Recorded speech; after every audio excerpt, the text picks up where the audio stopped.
Good afternoon, everyone. We will start with a karakia today.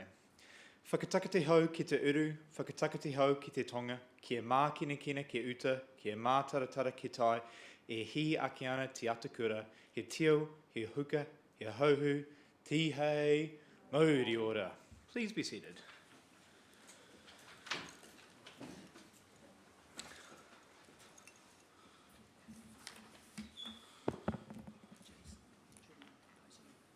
Cool. Thank you. Well, good afternoon, everyone. Just before we get started today, I just want to thank everyone who came along to our drop-in sessions for the annual plan. We had some good numbers throughout the process with the drop-in sessions at Gore, Mataura and Waikaka, so just wanted to thank those who came along. Do we have any apologies today? We all seem to be here. Conflicts of interest? Appears to be none. Confirmation of the minutes of the ordinary meeting held on the 23rd of April 2024.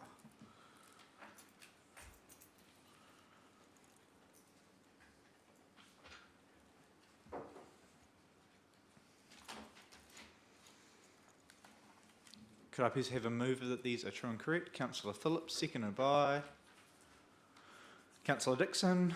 Any further comment? I will put the motion. All those in favour, please say aye. Aye. And against, the motion is carried. I'd also like to welcome our Interim Chief Executive to the top table.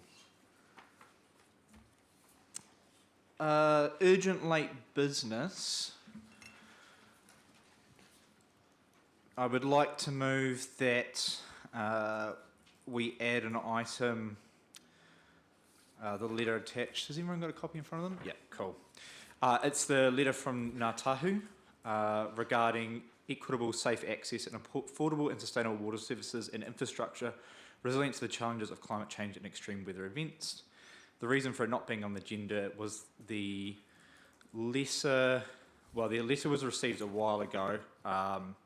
However, the decision was made to add it to the agenda based on the comments from other councils. And this is to come to a resolution about what to do about this letter. So I'm happy to move. Can I get a seconder to add that item? Councillor Hovell. Any further discussion? All those in favour, please say aye. Aye. And against? Carried. So that will become item number 9. Any other urgent late business? Item 5, Elizabeth Street and Matai Ridge Catchment Basin fencing options and risk assessments.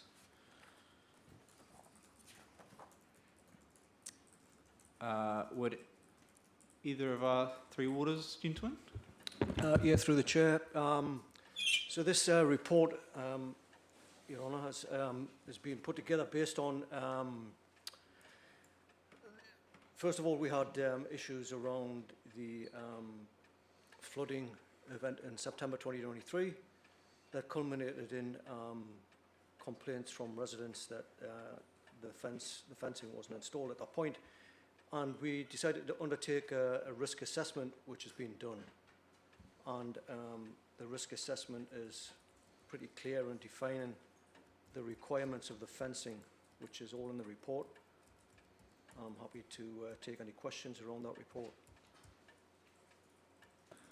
Thank you for that. And just before we get into questions, just want to thank those who sent in letters or came and saw me or councillors in person about this issue. I've had a number of concerns raised by the community, and we have heard you. It just takes a little bit of time to prepare these risk assessments.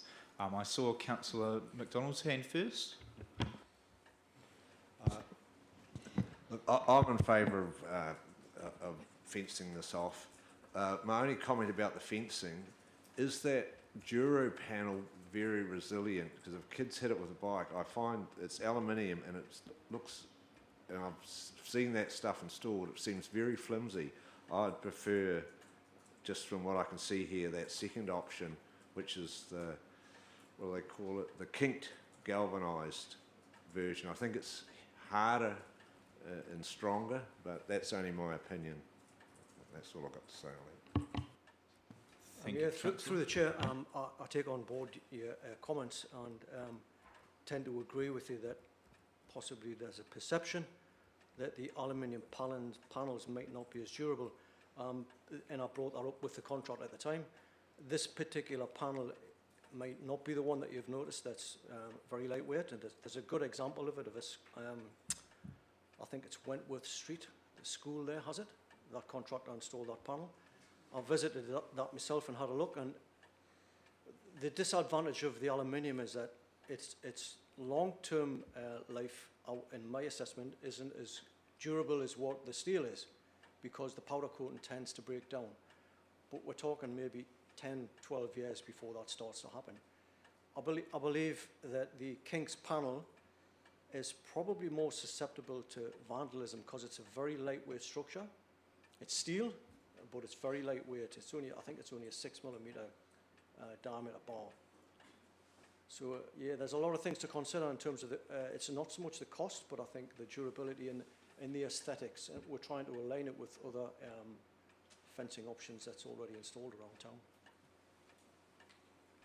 Thank you. Councillor Reid. Thank you, Mr Mayor. It's a good report, and it's quite clear that we cannot not fence it. I think that's an absolute priority. And the fact that the project overall on Elizabeth Street has been brought in under budget is a really good result, and I think that only leaves us $9,000 to find for the fencing, and I'm happy to move the recommendation.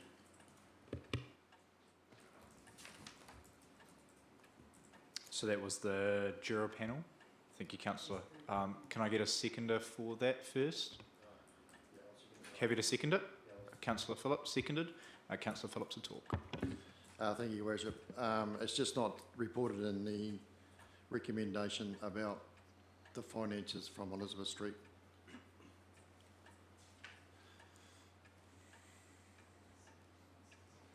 It's got there that the Jura panel fencing be installed for both a total cost of $68,000, where it should read that the Jura panel fence system be installed in both basins at a total cost of $68,000, and there the total cost be offset by the under budget monies from Elizabeth Street project, $59,000, leaving a shortfall of $9,000, because that way then it's guaranteed that that money's been put there. Thank you, Councillor. Happy for that change, Councillor Reid? Cool. Just a question on that, Lorna, would that be unbudgeted expenditure for the shortfall? It would be unbudgeted expenditure, but I understand there is a little bit of room in the Three Waters capital budget this year to cover that $9,000. Councillor Havel. Is there any reason why we can't just have a normal mesh fence? Through the chair, sorry, could you repeat that question? The normal mesh fence, why can't we have something of that standard, which is probably considerably cheaper? You know, the diamond mesh that you get. Yeah, I understand where you're coming from in terms of a normal mesh fence, and I think you may be referring to something like a galvanised diamond type mesh. Although there's not a requirement, a legal requirement to fence the basins, we try to align it with what we did for swimming pools in terms of climbability. And it's noted that any type of mesh fence is climbable by infants. So that's why we went with the vertical option, and it meets them requirements. Councillor Gardine and then Councillor Fraser. Just looking to the future, these basins are probably uneconomic with the fencing, and it's probably more preferable to put concrete tanks set in the ground with drains running into infiltration. When you work all the sums out, I think it'd be a far cheaper option than putting an infiltration basin in.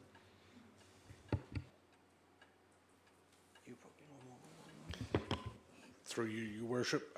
Yeah, that's potentially an option that we'll have to look at going forward for the next lot of infiltration basins. Councillor Fraser. Through you, Your Worship. Thanks, guys. That's a great. I like the report. There'll be a lot of people in this town who are very, very happy that this is going to be happening. Who particularly live close by, sent me photos of what it looked like when it was full the last time.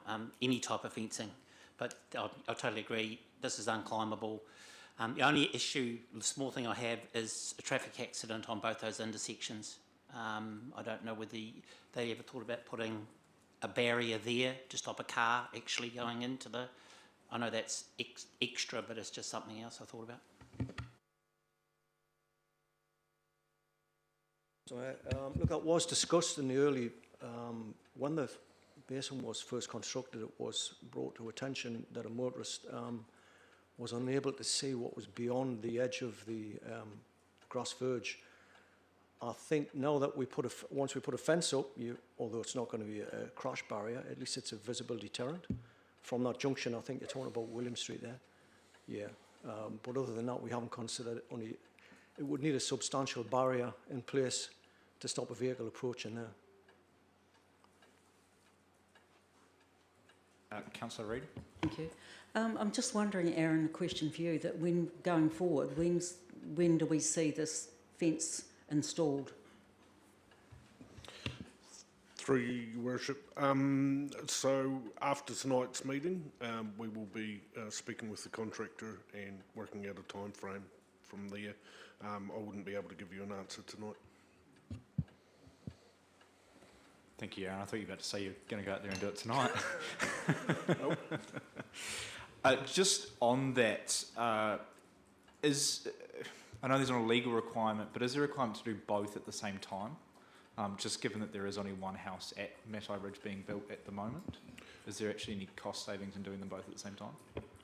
Through you, Your Worship. The fact that there's one house being built and one house being consented now at Matai Ridge, it would make more sense for the contractor to do a bulk order for the panels and just do the one job after each other.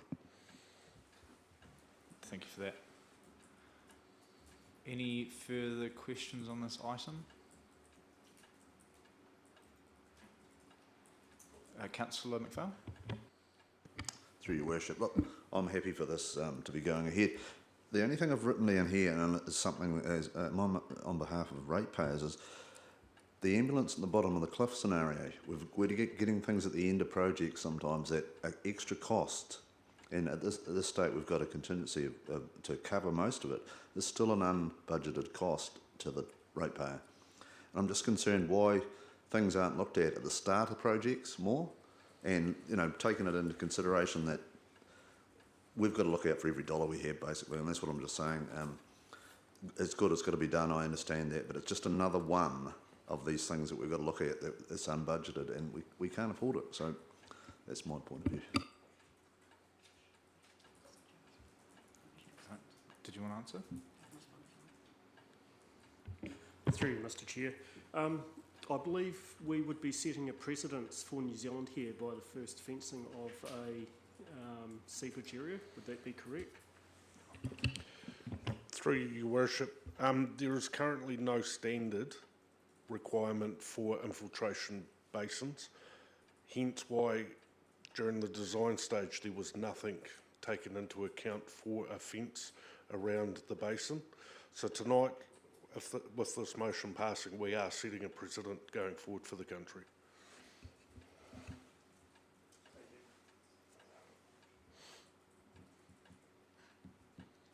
Councillor Phillips?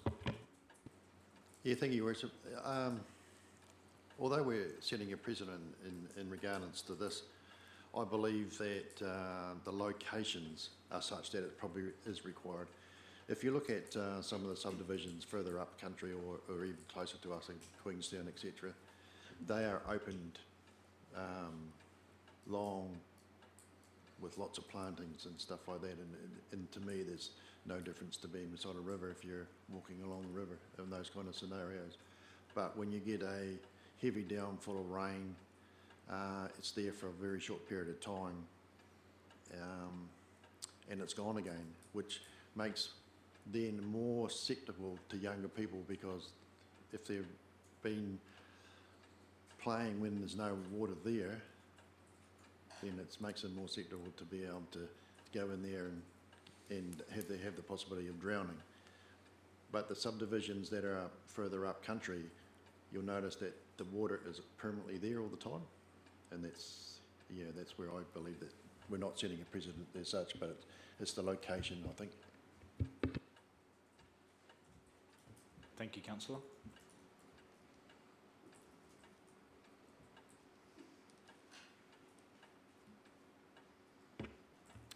Just a question, I guess. These, and I'm not a fencing expert, but these seem like very high prices for fences. Were these the only ones that hit the requirements that we need? There isn't anything in between the mesh one that Councillor Havel suggested and these options to at least get us within the range of that that contingency, sorry?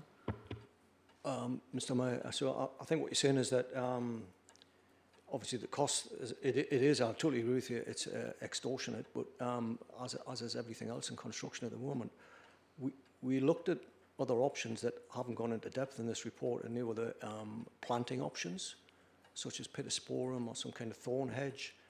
But the disadvantage of something that's not instantly installed is that there's still a risk associated with it while it's becoming established. In terms of trying to meet the requirements of claimability, we're limited in, you know, the type of fence. And if you opt for a custom-made one, you'll still be looking at similar costs. It's not this. I mean, this is not your kind of off-the-shelf Bunnings type Mitre 10 type of fencing. It is more durable commercial grade. You'd hope so for that price. Any further? Councillor Reid. A question for Mr. Trotter. I'm assuming that this actually, or hopefully, includes labour costs of installation. Correct. Yes. Yes. So that'll be a good part of the cost. Absolutely. Yeah. Yep. Councillor Dixon. Thank you, Worship. I was just going to make a comment. I think I totally agree with the fence. I think it is important that we fence off the area. And I was thinking of trees, which would look really nice, but it blocks the visibility as well from the pond and for people being able to see on that corner as well. So I think a fence is a good option. Yeah, that was taken into account during the risk assessment in terms of if there was anyone ever to become trapped in that pond when it had water in, and there's anyone else in the area, the fencing gives you the option to view that and therefore perform a rescue if that's what you had to do. But behind hedging, yeah. Yep.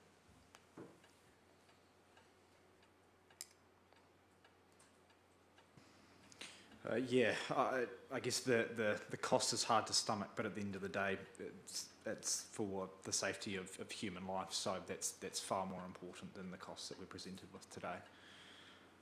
Is there any further comment on this item? We have a mover and a seconder. I will put the motion. All those in favour, please say aye. Aye. And against, the motion is carried. Thank you, everybody. On to item 6, page 24, financial report for 31 March 2024. Hand over to Lorna. Thank you, Your Worship, and through Your Worship, as we've signalled the last few months, the trend has continued. The variance compared to budget is 1.3 million. When you add up the variance for depreciation at 1.1, finance costs for 300,000 and the 600,000 for district plan costs, this more than explains the variance. So, you know, we will expect this trend to continue to year end, and we've taken steps in the annual plan to address these variances too, which is part of the reason why we have landed on a 21.4% rates increase. Some other key areas is you'll notice that subsidies and grants were 1.8 million above what we had budgeted, and again with other expenses about 2 million. The subsidies and grants offset some of that additional expenditure, and other parts of the subsidy and grants relate to capital items and capital expenditure items like the Motoroa Centre and the Talbot Park. Other than that, I am happy to take some questions from the floor. Thank you, Lorna. Councillors, Councillor McPhail. Yes, just through Your Worship. The risk pool, is that the final drain, the 61? At this point, yes, we're not aware of anything else, but it's not to say another case may arise, given that the last one has set a precedent. we're waiting for anything further to come through. Thanks.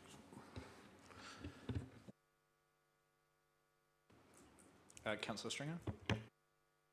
Through you, Mr Chair.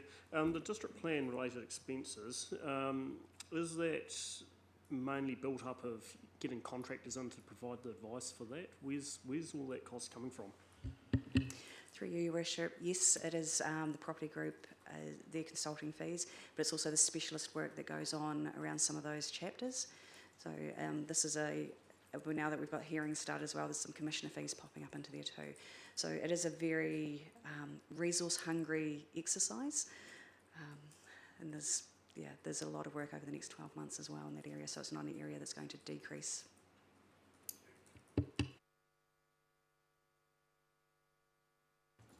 Councillor Gardine?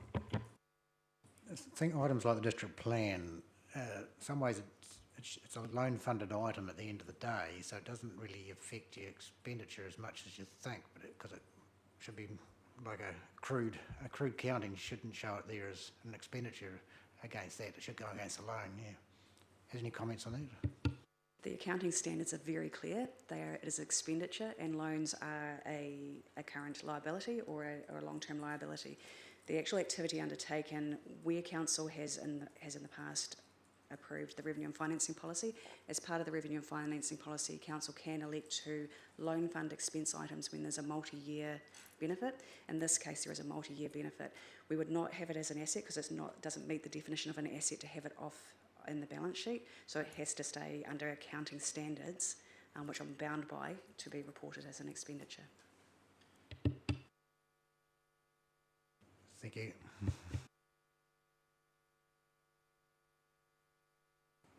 Any further questions? Councillor Stringer? Bit of tongue in cheek, but when are things likely to return back to normal and look positive? Have you got a crystal ball, Councillor Stringer? With the indications from the Treasury and from the Reserve Bank are that they're hoping to see interest rates start coming back, and hopefully it depends on the government policy on recessions, on inflation. We, at this stage, I don't think even economists are struggling to predict how things are going to go. I think the annual plan is a good step towards getting the numbers back in line and actually reflecting reality rather than some of the under budgeting that we've done in previous years. So. Councillor Gardine? And interest rates probably won't change much for us because we've got some very low ones coming off in the future, and I don't think it'll go back to that same level. So basically our interest will be lucky to stay flat from now on forward. Yeah. If anything, it could still rise before it goes flat. Councillor McDonald, did you have something to say? I'll just move to the balance sheet there. Someone looking at this would look at us and think that we're reasonably well heeled with cash, but just looking at the balance sheet, we've got 3.9 million of cash here, but if they go down to trade payables and others, they're 5.4 million. So we've got we're showing that there's a fair bit of cash going out. So it looks, when you first look at it, oh, sure, we're quite cash rich, but we're actually, when I dropped down there, my stomach fell down a bit. I saw the 5.4 million in payables. So we're teetering there. Do you want to make any comment on that, Lorna, about where we are? Thank you, Councillor McDonnell. And yes, McDonald. Yes, you're correct. When you take into account your cash and cash equivalents plus your trade accounts receivable, you're sitting around 6.5 million, and our accounts payable are 5.4. So when you take that into account, the cash position is around about 1.1 million. So it is a balancing act from month to month and from instalment date to instalment date, and we're monitoring that very, very carefully and managing our cash flows very carefully. Councillor Stringer? Through Mr Chair, do we have an overdraft facility we can draw on if we do get pressed to the wall? Thank you, through you, Mr Mayor. Yes, we've got two facilities available. So we have a $600,000 overdraft limit with our primary bank, but we also have a short-term drawdown facility through a secondary bank, which is a requirement of the local government funding agency. And there has been a couple of times where we have had to use that temporarily until just for timing with different expenses and funding coming in. Councillor Dixon. Thank you, Worship. Lorna, I'm just wondering, the 100k over in employee expenses, is that going to even out over the year, or is it going to keep increasing? Through you, Your Worship, there's been a couple of employment issues throughout the year that have contributed to that. What we will see going forward is it may come back slightly, but not all the way back, given that that's month 9 and we're looking at where we're projecting at the end of today. It will come back a little bit, but not fully. Happy? Cool. If we are all exhausted on the questions, could I please have a move that this report be received? Councillor Richard McPhail, seconded by Councillor McDonald. I will put the motion. All those in favour, please say aye. Aye. And against? The motion is carried. Next up is item 7, minutes of the Matoda Community Board, page 36. Councillor Phillips would like to comment? Sorry, Your Worship. Yes, just any councillor's got any information? I know that the chairperson of the board's present. Perhaps between us we can answer any questions. Councillor Fraser. Thank you, Your Worship. The campervan dump station. It's a bit like the signs in Mataura. It just keeps going on and on and on and on. Can you clarify to me, so the decision in Costa Park was made by the board prior to it being affirmed to go there? That is correct. And now it has since been overturned by the new board? That is correct.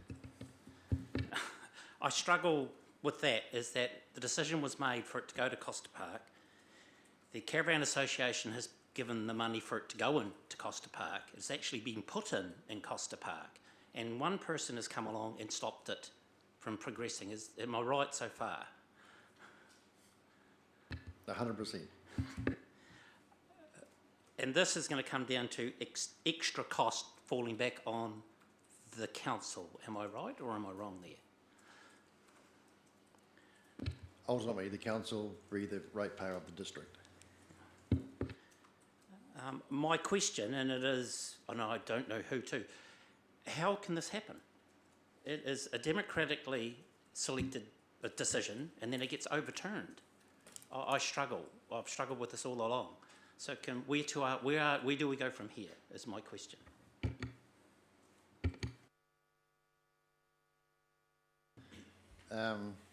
Where to from here? I do believe there's, in the minutes it says that there will be a further report to the community board in regards to the issues and how things are going on. Ultimately, it's a decision, I believe, of council whether or not to proceed with expenditure or extra expenditure, because it will be a recommendation from the new board. I think it's about, and I think Mr. Donegan's been tasked with that job. Is that correct, Jason?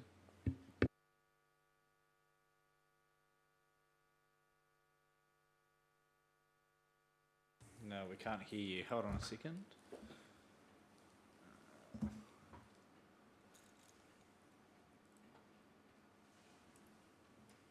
But now? Can you hear me now? There we go. Yeah, thanks. Just through your worship, one thing to clarify, I think, which is a point of conjecture around this,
Thank you, Jason. Does that help, Councillor Fraser? Perfect. Councillor Havel? I see that I've made several comments at that meeting, but my name does not appear at the front of the minutes as being present, but I was. Thank you, Councillor. We can have that amended. Any further comments on this? Councillor Reid? Thank you, Mr Mayor. One of the things here, the local government conference this year, I know we budget for the CE, the Mayor and one councillor to go. Last year no councillors were prepared to go, but I see in the minutes here that we have the chair from the Mataura Community Board and a member wanting to attend as well. I'm just wondering what sort of cost that will entail, because really, given our rates increase, is it necessary for the Mataura Community Board, the same two members that went last time, actually go again this year? Councillor Phillips?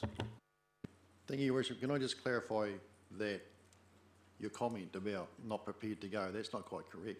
I was unavailable to go, thanks. Just apologies. In terms of cost, I'm not too sure what the ticket cost is this year, but I can circle back on that one in particular. I believe the overall cost is about $1,000 per person. My suggestion for this item was we tabled the attendance for councillors. Do we want to table this as well until the agenda comes out for the local government conference? And then we can handle who's going to attend all at once. Because I think the primary thing with the community board, if I remember correctly, is they want to go to the CBEC meeting, which happens slightly before the event. So the community board association, yeah. I think it would be really good if we knew all the costs involved, please. Agreed, Councillor.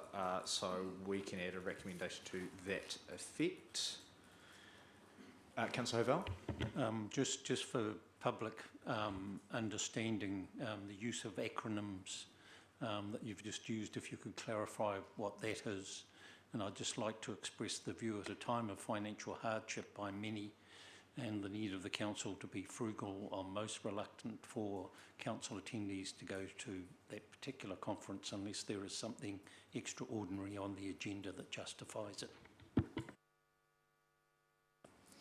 Thank you, Councillor. Agreed.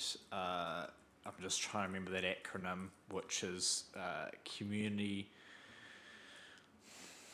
Board is definitely in there. It's the Community Board Committee. So it's the committee that makes up all of the, same with my young elected committee that I sit on. There's one for community boards. There's also a board called Te Marama as well, which is for Māori elected representative as well. Councillor Dixon. Thank you, Worship. I'd like to just put a question to Councillor Phillips. The Mataura railway station has been going on for some time as well, and I'm pleased to see that Kiwi Rail are going to upgrade it back to its original state, hopefully. Is there a timeline around that? Because it really is deteriorating very quickly, and over the winter it's going to get worse. I'm afraid I can't answer that question. Kiwi Rail is Kiwi Rail, and they have their own timeframes. And I can't guarantee that that's what they were there for. We just assume that, not assuming, but the question was asked of them and they were to make an assessment. So whether they make that assessment of whether it's viable or not, that's up to their decision. They may say that it's not viable to do it up and they may just pull it down. I don't know what the outcome's going to be. I do know that they have tidied up the outside area quite a lot, but I still notice that the driveway's still got big potholes in it that you probably wouldn't need to be driving a Mini in because you wouldn't come back out.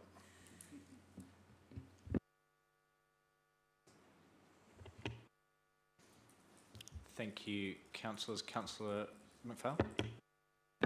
Just in reference through to your worship, item 11 regarding that nomination for the local government award, I take it that our council through yourself is supporting that nomination, that we've submitted letters in support for that. Thank you. Yes, myself, along with Colleen and Nikki, were in the process of putting forward that nomination. You just ensure that the Gore councillors support that nomination as well. Yes, absolutely. I can send through my letter of support so that can be signed off by councillors if they so wish. Any further comment on these minutes? Councillor Phillips. Just that item number 5 in regards to the plantings. I think it's Thursday this week. Thursday this week, we're going to start planting some trees down there, so that's a good positive thing. Thank you, councillor. Any further comments on that?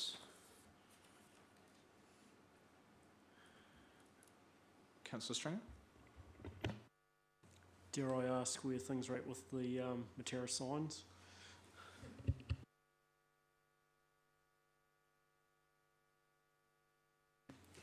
Through you, Mr. Mayor, I can answer that question to a certain point anyway. We've, as it's, I think it's already described in the report, that the northern sign from the KeyRail perspective is ready to go in terms of the data grant that was required. Then we discovered that some delamination had been occurring in the resin that was on the signs, so that northern sign went back to the manufacturer in Mosgiel. It's currently with that manufacturer. I'm struggling to get a definitive date from that person due to his current workload. And I think the fact that he's already received the product back, he's probably just put it on the back burner. That's what I believe. I'm chasing him 2 or 3 times a week. It's imminent. We've got the foundation in. The contractor's already been and laid the foundation. So we are ready to go. We're just waiting for the contractor to bring the sign back. In terms of a definite date, I would say certainly within the next month. Yep. Thank you. Councillor Phillips. There's probably no reason why we can't experiment with the vinyl on the Corten prior to that, so we'll have discussions with the staff about that. Thank you, councillors. Any other questions on these minutes? So to assist the meeting, recommendations are to... Excuse me, Your Worship. Councillor Stringer, apologies. Through Your Worship, back to the, just quickly on dump station, I noticed there that there was some work done on it originally put in and with Mr. Backflow prevent on it due to the plumber not being certified for it. Was it not all checked before it was filled in, or was it just allowed to the contractor to take photos and fill the work back in? Jason, did you have an answer for that one? Did you catch that? No, I didn't quite catch that. Which pump station is it regarding to? The dump station. Pump station. No, I think that's a work in progress as part of this final report to the committee as well, so that will be tidied up with that. So my understanding would be that it would have had to have been reopened anyway and have the work done to it to make it, or bring it up to council standards. Would I be correct? Yes, that's my understanding. My understanding is that it's not fully functional at this time currently, but yeah, it does need to be open to get it, the backflow prevention device in there and a couple of other pieces tidied up, and we need a building permit for that. Thank you, Jason. So I have recommendations here that the minutes be received, that we make an amendment so that Keith Hovell is in attendance, and Councillor Keith Hovell is in attendance, and that we table the LGNZ recommendations until 1, the agenda comes out, and 2, when that item comes back, it comes back with costings per person. Can I please have and that the rest of the recommendations in the minutes are ratified. Can I please have a mover? Councillor Fraser, seconded by Councillor Reid. I will put the motion. All those in favour, please say aye. Aye. And against? carried. Thank you, councillors. Sorry, Your Worship. Councillor Phillips. That recommendation on the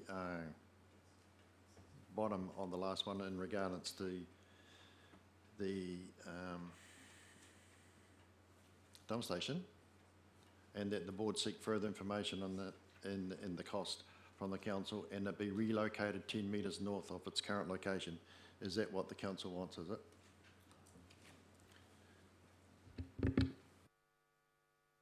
My understanding, based on the last time this came to council, was that we were letting the community board make that decision, but any extra costs incurred would come out of their beautification fund. That was my understanding. Are we all happy with that?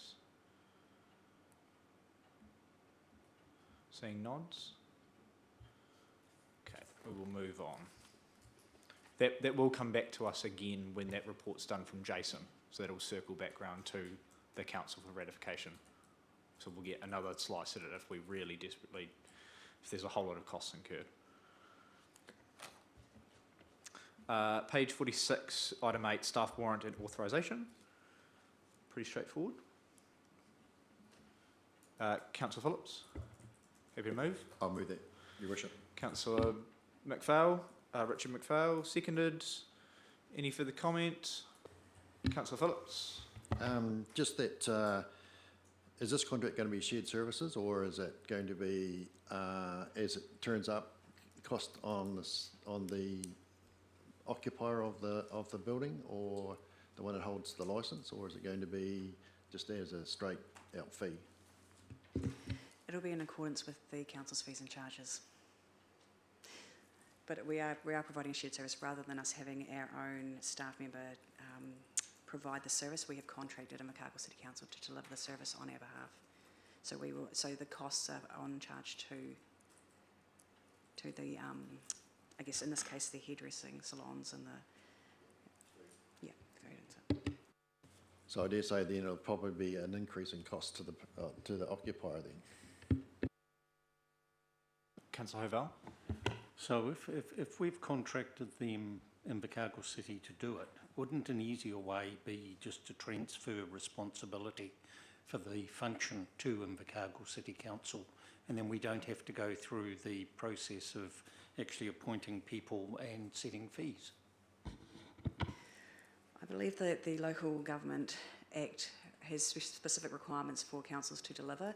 I'm not sure that I'd have to look into whether we would be able to abdicate that responsibility to another council, and that's why we do it under our authority rather than them. But that would be something I would need to investigate further. Just for clarification, a transfer of power is for the other body, in this case Invercargill City Council, to do the work, but we still retain statutory responsibility. Thank you, councillor. We have a mover and a seconder. Any further comment? I will put the motion. All those in favour, please say aye. Aye. And against? The motion is carried. Item number 9, which is the urgent late tabled item. I will briefly speak to this. So this letter is in front of councillors and consequently the public as it's been tabled at Invercargill City Council. And there's been comments made in the media about a response, and I thought it was fair that both the public and also councillors got to see this letter. As you'll see, it's merely just an offer of working together, whatever that means. I do have a copy of the response, which isn't included here, which I can make available to councillors if they would like. This was from the Zone 5-6 chair, but fundamentally it just says that we would like that the chairs of the Zone 5-6, together with those of the mayoral forums, meet with Ngāi Tahu to understand this. This meeting has not yet occurred, and for us it's a little bit difficult because Nicole Horrell who's the chair of Environment Southland, is the chair of mayoral forum. So it's probably not that practical having a regional council chair attend a meeting about Three Waters when it more affects district councils. So the recommendation I'd like to put forward with this would be that we endorse Mayor Rob Scott to act on behalf of our mayoral forum in that subsequent meeting with Ngā Tahu. I have had a conversation with Rob as well, and he's happy to do it. I believe his councillors as well. Does anyone have any comments or thoughts on this letter? I'll just quickly forward this out while we talk as well, so that you can have a read of it too. Councillor McPhail. Through your worship, look, just think it's got urgent late item, and it's dated 28th of March. That is a bit of a, to me, I'll need to know why we didn't get it earlier. You tried to explain it before, but I'm just not sure about that, why we couldn't have had it at the time. Yeah, happy to clarify. So I wasn't actually copied in on this, so it took me a while to actually find it in the first place. I had to get it off Central Otago. The reason it's only coming to council now is because I thought that the response that came on behalf of the zone chair, so Tamer, would be sufficient. With it going to Invercargill, I felt that it was appropriate that it comes back to this council so that we can have a conversation about it publicly, because it's now in the public arena and being kicked around a little bit. So I apologise it didn't come sooner. I thought it had been dealt with by the zone chair and we were waiting for more information. Councillor Stringer. Through you, Mr. Chair, is this circumventing what we're, or working relationship with the Runanga, or is it in line with it, or how does it work with the local iwi? That is a good question. Definitely doesn't circumvent them. And I don't want to mess this up publicly. But the local Runanga deal with things locally, but then Ngā Tahu deals with it more as a broad spectrum. So this would be broad spectrum, three waters of how do we all work together, whereas we would deal with our Runanga on more isolated local issues, if that makes sense. So they definitely work around it. It's not Ngā Tahu working around their own Runangas. Councillor O'Val. Procedurally, we can't pass a motion appointing someone to represent the mayors and chairs of Southland. But I think what is appropriate is that we support you going to the next mayoral forum, seeking the appointment of Rob Scott to be the representative on this issue. Yes, you're correct, councillor. It would just be endorsing rather than appointing. So this council would be endorsing that Rob Scott would be representative, and then I can take that to mayoral forum and we can get it signed off officially, because we'll have to have that conversation with the chair of mayoral forum, who may wish to represent the forum. So we'll have to have that discussion at mayoral forum. You are correct, but if I have the endorsement of this council, I'm not acting by myself. I can move. I was just putting forward the recommendation, but I'm happy to second it. Happy to second. Thank you. Any further discussion on this topic?